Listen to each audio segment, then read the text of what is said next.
Hello children, I am your geography teacher. I am back with another presentation. This presentation is for class 9th, chapter number 6. Topic is rocks, subject geography. So today we are going to learn about rocks. Rock definition. A rock is any naturally occurring solid mass or aggregate of minerals or mineraloid matter. It is categorized by the minerals included, its chemical composition, and the way in which it is formed. The term rock refers not only to any hard solid matter like granite, but also to soft and loose particles like the sand, silt, and clay derived from the earth. The Earth's outer solid layer, the lithosphere, is made of rock. That means the Earth's crust is made of rock. Rocks are usually grouped into three main groups: igneous rocks, metamorphic rocks, and sedimentary rocks. So, rock doesn't mean always a solid hard matter, but a rock can also be sand, clay, silt derived from the earth. So, a rock can be both hard and solid.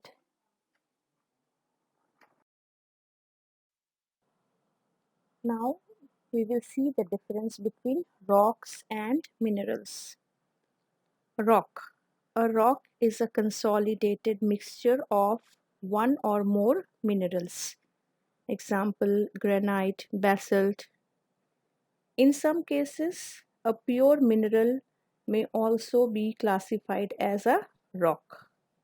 Now, a mineral must satisfy the following conditions: occur in nature, inorganic, solid, definite chemical composition, definite molecular structure. So, a mineral must satisfy these following conditions. So, when it satisfies these following conditions, it becomes a mineral. Now, let's see the difference between rocks and minerals given in your book. Rocks. Rocks are aggregate of mineral elements, whereas minerals are solid inorganic substances occurring naturally. Second point, rock has no definite chemical composition, whereas minerals have a definite chemical composition. Minerals are organized to form rocks. Elements are organized to form compounds, which are known as minerals. An element is a pure substance.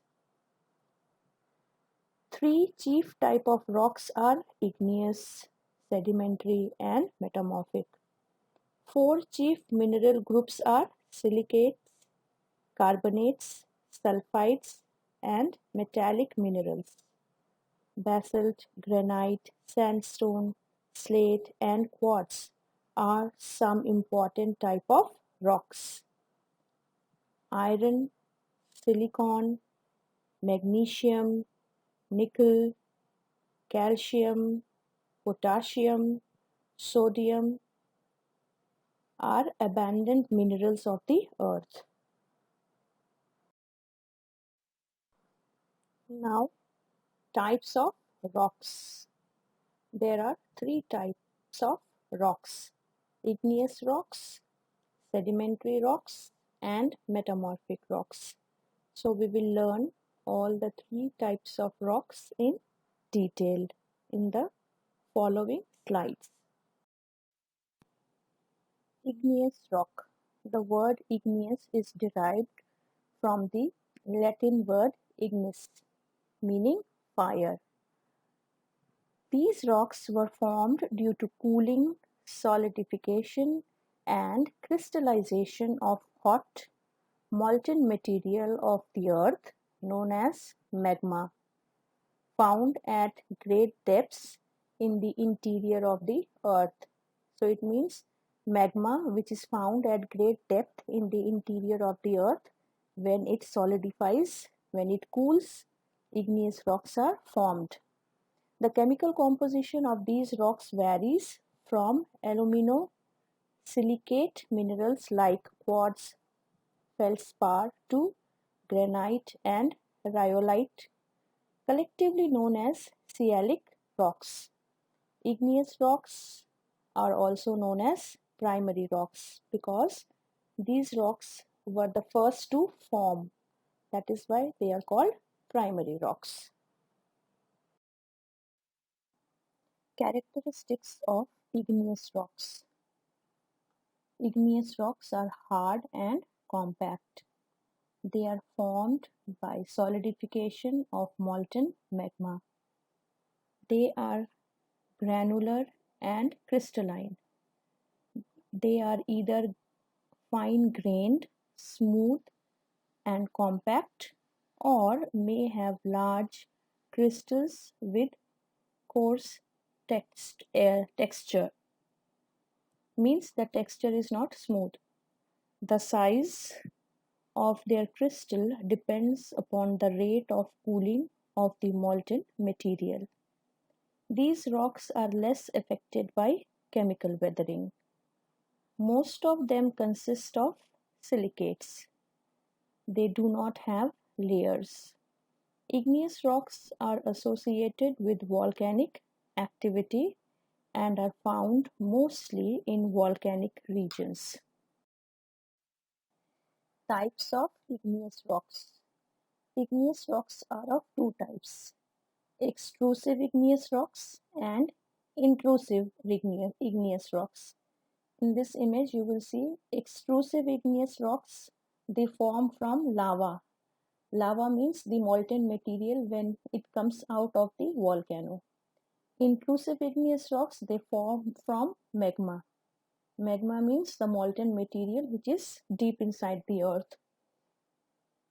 In this image you will see that extrusive igneous rocks are formed when the magma is exposed to the outer layer of the crust, and the intrusive igneous rocks you will see they are formed deep inside the earth.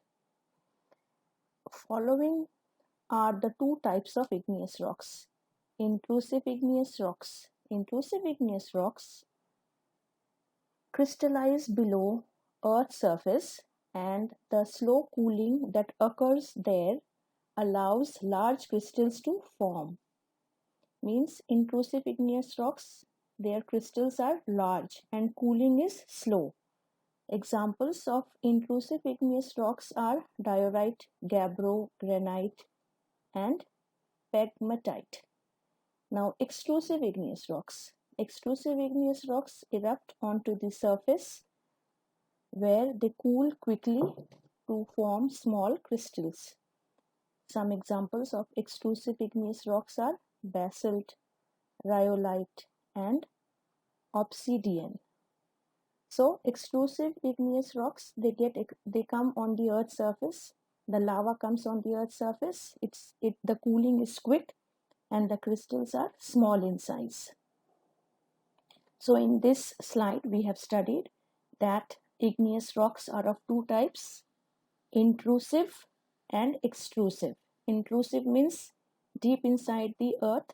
Extrusive means on the upper layer of the earth. Upper layer means the lithosphere.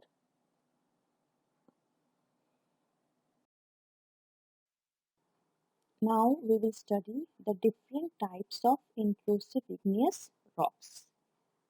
The first one is batholiths. Batholiths, it is a large body of igneous rock formed beneath the Earth's surface by the intrusion and solidification of magma. It is commonly composed of coarse grained rocks, example granite, with a surface exposure of about 100 square kilometers or larger. This means that batholiths are deep-seated intrusive igneous rocks. They are usually dome-shaped with no definite floor, and they form cores of mountain ranges. They may be exposed to the Earth's surface through continued erosion. They are chiefly composed of granite. Some of the important examples are the Ranchi batholiths. The second is laccolith. Laccolith, a mass of igneous rock formed from magma that did not find its way to the surface but spread laterally into a lenticular body, forcing overlying strata to bulge upwards. This means that litholiths, the magma does not reach the crust of the earth. Magma becomes solid just below the crust. Different types of intrusions of magma form differently shaped landforms. The upper surface is dome shaped, but the bottom is flat. So that is litholiths. Now comes sills. Sometimes magma flows between layers of rocks horizontally. It then hardens there. So sometimes magma flows between the layers of the rocks horizontally. It then hardens there, cools and hardens there. This layer of intrusive rock is called sill. Now the fourth type of intrusive igneous rock is dikes. A dike is a sheet of rock that is formed in a fracture or a pre-existing rock body. In dikes, what happens? The magma, when forced upwards, fills vertical cracks or fissures. Fissure means opening in the rock, cracks in the rocks. So when they fill the fissures or cracks in the existing rocks, and then they harden there, cool and harden there, and they solidify. So they become dikes. The last one is necks. This landform, which is also called a volcanic plug, is created when magma solidifies inside a conduit leading of a volcano or volcanic vent. Volcanic vent means the way through which the volcanic eruption happens. Because the resulting rock is typically hardened than the material it intrudes into, it's left standing after the surrounding soft rocks has eroded away.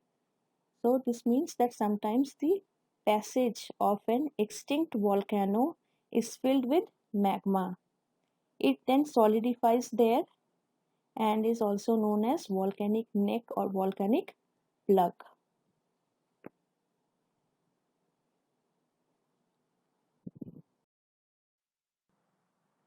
Children, in this image we will see the shape of the different types of intrusive igneous rocks.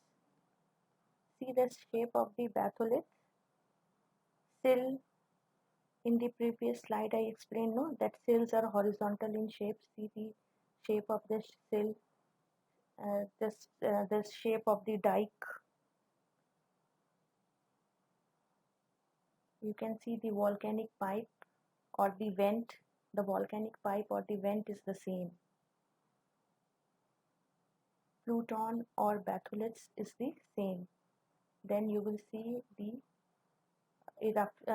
volcanic eruption. So this image was to explain you the shape of the different types of intrusive igneous rocks. Now children, in this slide we will see the classification based on chemical composition. So classification of the igneous rock based on chemical composition. Now, on the basis of chemical composition, igneous rocks are of two types: acidic igneous rock and basic igneous rocks. So let's see what are acidic igneous rocks. Acidic igneous rocks are rocks which are relatively high in silica and relatively low in iron and magnesium. Basic igneous rocks. Basic igneous rocks are relatively low in silica and high in iron and magnesium.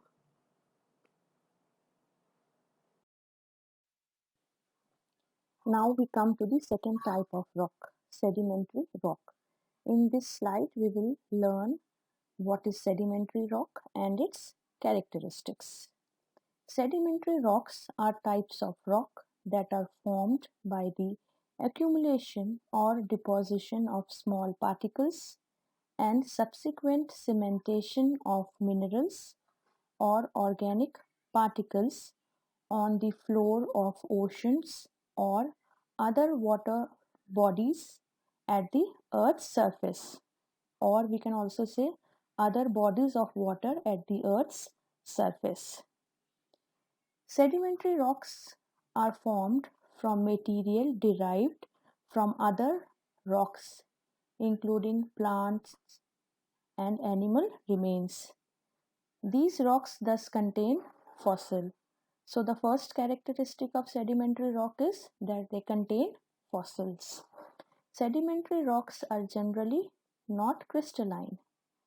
They are soft and layered, as they are formed by deposition of sediments. So the second characteristic of sedimentary rocks is that they are not crystalline. Third characteristic is they are soft and layered. Sedimentary rocks make extensive landforms. Extensive means big, huge. They make huge landforms. These rocks are also called secondary rocks because they are formed by the solidification of sediments of original igneous, sedimentary, or metamorphic parent rock. So another characteristic of sedimentary rock is that they make extensive landforms. All sedimentary rocks are lithified into some collective mass. Sediments are grains of rocks, minerals, or mineraloids deposited on the surface of the earth. So another characteristic of sedimentary rock is that they have grains. Now the last point, lithification. Lithification is a process. So lithification is a complex process whereby freshly deposited loose grains of sediments are converted into rock. So children, in this slide we have discussed the definition of sedimentary rock, and the underlined words are the characteristics of the sedimentary rocks.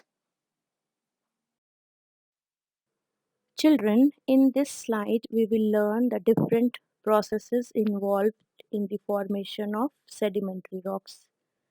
We know that there are three types of processes involved in the formation of sedimentary rocks: evaporation, compaction, and cementation. Let's see what is evaporation. When water that is rich in dissolved salt evaporates, it often deposits the mineral halite. Halite means rock salt. Halite forms rock salt. Rock salt is mined.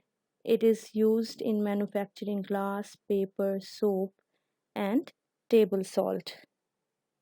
So in case of evaporation, what happens? Water from the loose material evaporates and rock salt is formed. Coming to the second process, compaction. Thick layers of sediment build up gradually over millions of years. The weight of new layers can squeeze older sediments tightly together. The process that presses sediments together is compaction. So in this process, what happens? Sediments are getting piling up gradually and squeezed up by the weight of the overlying layers. And what happens as a result? The layers which are underlying, they get hardened. So this process is known as compaction. Cementation. Cementation takes place when dissolved minerals are deposited in the tiny spaces among the sediments. Cementation acts as the glue keeping sedimentary rocks together. So in cementation, what happens? It is the bonding together of compacted sediments by natural minerals such as calcium, compounds, silica, and iron, all of which have the properties of bonding on the loose material.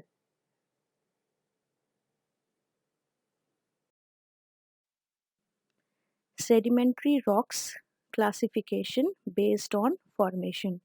So based on formation, sedimentary rocks can be classified into three different categories: mechanically formed sedimentary rocks, chemically formed sedimentary rocks, and organically formed sedimentary rocks. So let's see the first type, mechanically formed sedimentary rocks.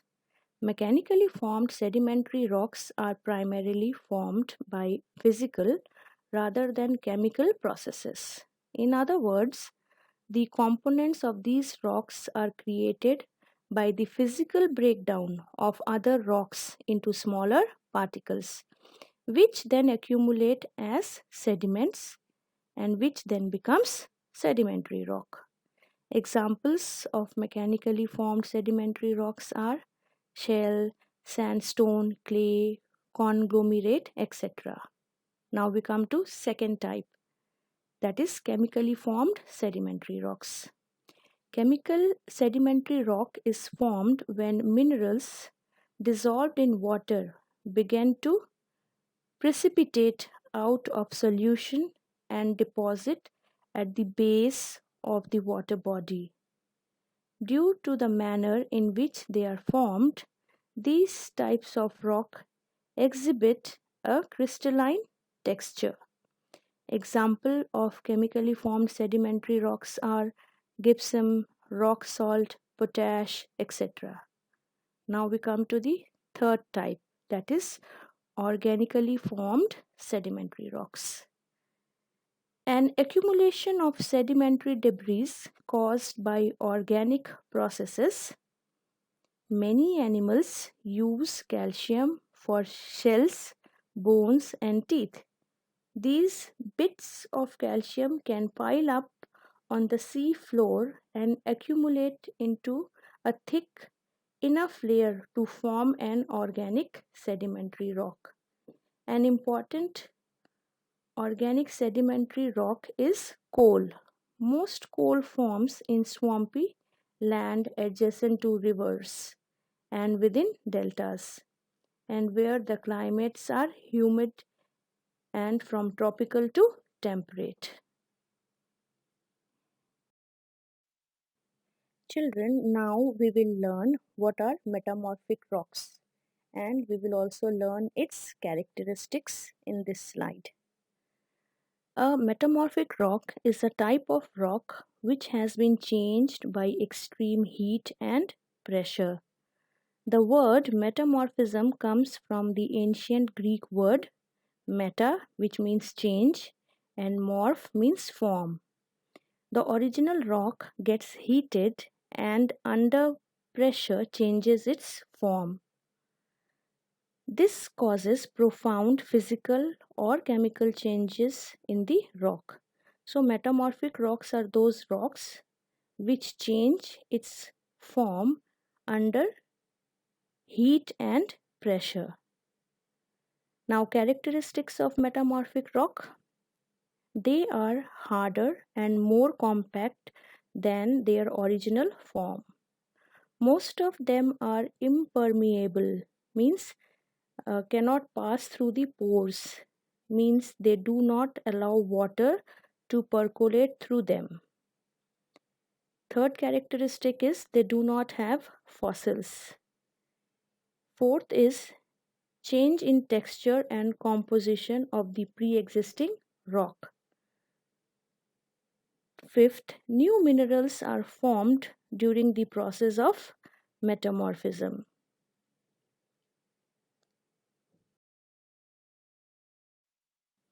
Types of metamorphism. Now, children, we will see the three different types of metamorphism: thermal metamorphism, dynamic metamorphism, and regional metamorphism. Let's see what is thermal metamorphism.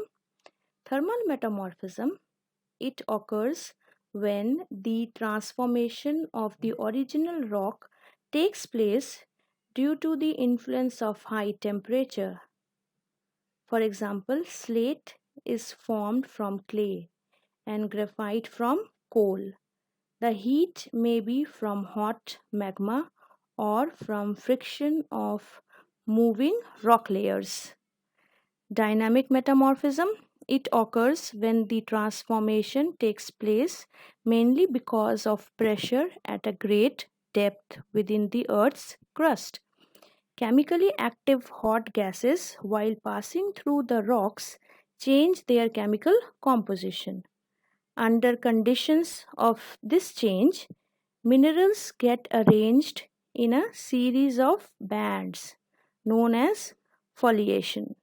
Now, regional metamorphism, it is a type of metamorphism where rock minerals and texture are changed by the heat and pressure over a wide area or region.